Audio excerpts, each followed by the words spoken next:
నేను ఒక ఫోటోగ్రాఫ్ ఎప్పుడో చూసా. మీరు నరేంద్ర మోదీ గారు కలిసి ఒక టూర్కి యూఎస్ వెళ్ళి అక్కడ వైట్ హౌస్ దగ్గర బయట నిలబడి లోపల చూస్తూ ఉంటారు. ఆ తర్వాత మోదీ గారు ప్రధానమంత్రి అయినప్పుడు ఫోటో బాగా వైరల్ అయింది.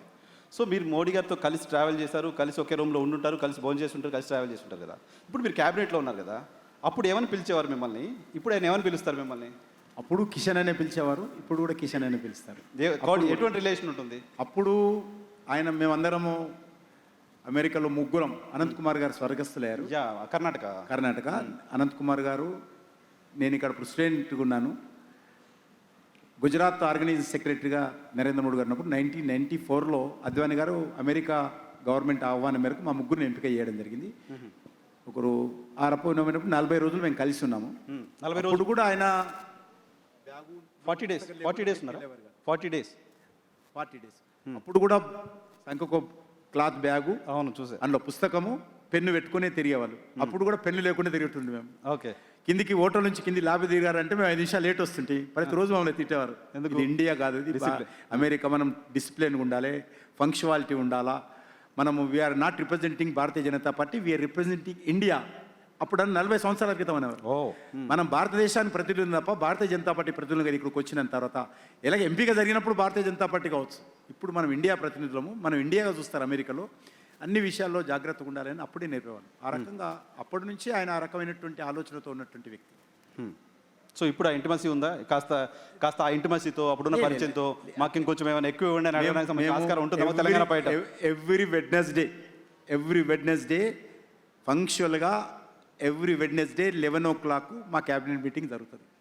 ఏదైనా విదేశాలకో లేకపోతే ఏదైనా ఇంపార్టెంట్ ఫారెన్ డిగ్నిటరీ వస్తే తప్ప, లేకపోతే వెడ్నెస్డే కంపల్సరీ కలిసి ఉంటాము. మాకు చాలా స్వేచ్ఛ ఇస్తాడు.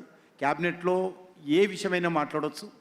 ప్రజాస్వామ్య పద్ధతిలో మేమందరం ఒక అభిప్రాయం చెప్పిన తర్వాత ఆయన అంగీకరించి ఆ విధానం కూడా ఆయన అనుకున్నటువంటి అభిప్రాయం కూడా మార్చుకునేటువంటి వ్యక్తి. ఆ రకంగా బయటికి కనిపించినా కూడా మరి లోపల జరిగినటువంటి అన్ని విషయాలలో మనసు విప్పి మాట్లాడమంటాడు, ఫీడ్బ్యాక్ ఇవ్వమంటారు. ఆ రకంగా అనేక విషయాలు నేను చెప్తుంటాను. నిన్నగాక మొన్న జరిగినటువంటి మీటింగ్లో కూడా నేను ఒక విషయం చెప్తే అది మొత్తం డ్రాప్ చేయడం జరిగింది. క్యాబినెట్లో ఎజెండాలు వచ్చిన తర్వాత కూడా కిషన్ రెడ్డి చెప్పినందుకు డ్రాప్ చేశాడని కూడా మనం చేస్తా ఉన్నాం. అంత ప్రజాస్వామ్యబద్ధంగా మేము మా పార్టీలో నడిపించుకుంటాం. బయటికి కనిపించేటువంటి విషయం కానీ, ప్రచారం చేసేటువంటి విషయం కానీ వేరే ఉండొచ్చు. కొన్ని విషయాలు కఠినంగా ఉండొచ్చు మా పట్ల కూడా, డిసిప్లిన్ పట్ల కూడా. ఆయన పని రాక్షసుడు. ఎజెండా ఎప్పుడు కూడా మమ్మల్ని శభాషని ఈరోజు మెచ్చుకోడు. ఎంత పని చేసినా ఇంకా చేయాలంటే తప్ప బాగా చేసిన మెచ్చుకోడు. ఒక మాట ఏమన్నా మోదీ గారి గురించి ప్రపంచానికి తెలియంది, ఎవరికి తెలియదు, మీకు తెలిసింది ఏమన్నా ఒకటి చెప్పండి. డెఫినెట్గా ఆయన ప్రపంచానికి తెలిసిన వ్యక్తి. కానీ ఆయన ఎప్పుడు కూడా ఈ దేశం అభివృద్ధి డెవలప్మెంట్ విషయంలో ప్రపంచ దేశాలతో మనం పోటీ పడాలని కోరుకుంటాడు. మన దేశం దేంట్లో కూడా వెనుక ఉండవు. నాకు పర్సనల్ థింగ్స్ చెప్పండి సార్, జనరల్ థింగ్స్ చెప్పండి సార్. జనరల్గా కలిసి ఉన్నప్పుడు చేసుకున్న విషయాల్లో ఏమైనా మోదీ ఇలా ఉంటారు, మోడీ ఇలా తింటారు, మోడీ ఇలా మాట్లాడతారు. నేను చెప్పాను కదా, ఎన్నడూ కూడా ఆయన మమ్మల్ని మెచ్చుకోడు ఈరోజు వరకు.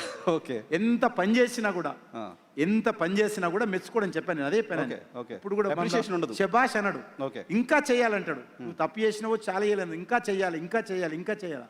ఆయన ఈరోజు అనేక సంవత్సరాలు ముఖ్యమంత్రిగా, ఈరోజు 12వ సంవత్సరం ప్రధానమంత్రిగా ఉన్నా కూడా ఒక్కరోజు కూడా అలసిపోయినట్టుండాడు ఆయన. ఒక్కరోజు కూడా సెలవు తీసుకోకుండా ఇన్ని సంవత్సరాలుగా సింగిల్ డే కూడా హాలిడే తీసుకోకుండా ప్రపంచంలో ఏదైనా ఒక వ్యక్తి అడ్మినిస్ట్రేషన్లో ముఖ్యమంత్రిగా, ప్రధానమంత్రిగా ఉన్నారంటే నరేంద్ర మోడీ గారు. మనకందరికీ జ్వరాలు వస్తుంటే ఇతర దేశాలకు వెళ్తే జెట్ లాగ్ తోటి ఆయన విమానంలోనే స్నానం చేస్తాడు, విమానంలోనే బట్టలు చేంజ్ చేసుకొని నేరుగా పాలెం ఎయిర్పోర్ట్లో దిగి నేరుగా ఆఫీస్కి వస్తాడు. మిగతా వాళ్ళలాగా నేను జెట్ లాగ్ ఉన్నాను చెప్పి పడుకోడు.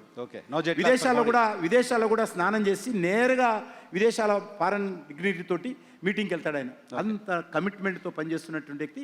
అది నేను మా పార్టీ అని గొప్ప చెప్పుకోను, నా దేశ ప్రజలు గొప్పవాళ్ళు కాబట్టి ఆ రకమైన వ్యక్తి ఈరోజు ప్రధానమంత్రి అయ్యాడనే విషయం చెప్తున్నాను. రైట్ సార్, చివరిగా క్లోజ్ చేద్దాం, టైం కూడా అయిపోయింది. One word, not more than 1 word.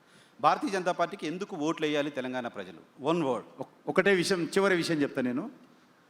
అవినీతి రహితమైనటువంటి ఈరోజు మరి డెవలప్మెంట్ ఓరియంటెడ్తో ఉన్నటువంటి, ఖాళీ నినాదాలతో కాకుండా కన్స్ట్రక్టివ్గా డెవలప్మెంట్ నినాదంతో ఈరోజు ముందుకు వెళ్ళాలంటే, ఈరోజు గ్రామాల్లో ప్రభుత్వ స్కూల్ రిపేరింగ్ చేయలేనటువంటి పరిస్థితి. సార్ నేను 1 word అన్నాను సార్. మరి ఇది 1 word కింద స్లోగన్ ఇవ్వండి. ఒకటి చెప్తాను. ఇటీవల కేంద్ర బడ్జెట్లో బీజేపీకి ఎందుకు వేయాలంటే తెలంగాణ మీద ఎంత కమిట్మెంట్ ఉందో, 7 సూపర్ ఫాస్ట్ బుల్లెట్ ట్రైన్లు, high speed railway elevated corridors declare చేస్తే 7, అందులో 3 5 లక్షల రూపాయలు అయినటువంటి 3 ట్రైన్లు తెలంగాణకి ఇచ్చారు. ఒకటి హైదరాబాద్ టు పూనా, ఒకటి హైదరాబాద్ టు బెంగళూరు, ఒకటి హైదరాబాద్ టు చెన్నై.